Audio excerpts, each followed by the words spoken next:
The Sumter County Pair. Deep within South Carolina woods, searchers uncovered the skeletal remains of a young man and woman in 1976. Signs pointed to murder. Their identities stayed hidden for 44 years.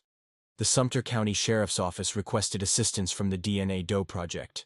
Genetic genealogy drew connections to living relatives. Patient research pieced together family histories, naming the pair Pamela Mae Buckley and James Paul Freund. Both hailed from Minnesota. They had vanished together. Two families received answers after more than 4 decades of silence. The homicide investigation gained renewed focus.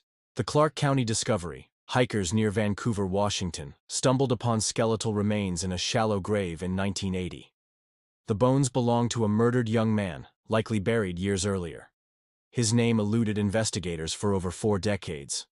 The Clark County Sheriff's Office collaborated with Othram Incorporated. Othram scientists applied specialized genome sequencing to the aged bone. Their genealogy team used the resulting profile, finding links to distant relatives. Family tree construction pointed to Stephen Michael Plogg, missing from Renton, Washington, since the late 1970s.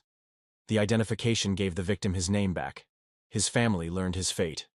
Cold case detectives had a solid starting point for finding his killer. The victim called Septic Tank Sam. Farmers near Toefield, Alberta, made a horrific discovery in 1977. Human remains concealed within a septic tank. The man inside had suffered terribly before being shot. The grim scene earned him the moniker Septic Tank Sam. His identity defied discovery for more than 43 years. The Royal Canadian Mounted Police turned to Othram Incorporated advanced DNA methods produced a genetic profile from bone fragments. Genealogy work connected the profile to living people.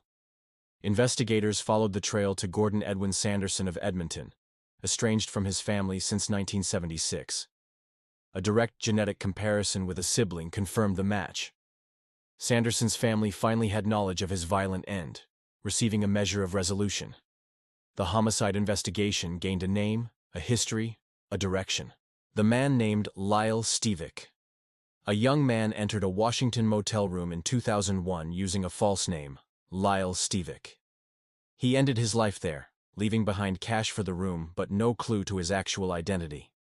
For 17 years, his name remained a question mark. The DNA Doe Project accepted the challenge. Extracting genetic material, they created a profile for the GED match database.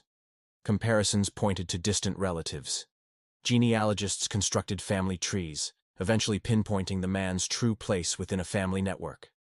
His relatives, living far away, had reported him missing long before.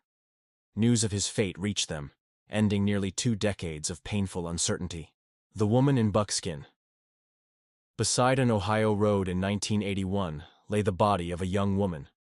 Her fringed buckskin jacket gave her a name: Buckskin Girl. For 37 years, her real name was lost. Facial reconstructions yielded nothing. The Miami Valley Regional Crime Lab sought help from the DNA Doe Project. Genetic comparisons on GED match revealed distant kin. Researchers built family trees, tracing lines back through generations. Their work led them to Marcia Lenore King of Arkansas, unseen by her family since about 1980. The identification solved the decades-old puzzle. Her remaining family could finally know her story. Detectives pursuing her killer gained solid leads.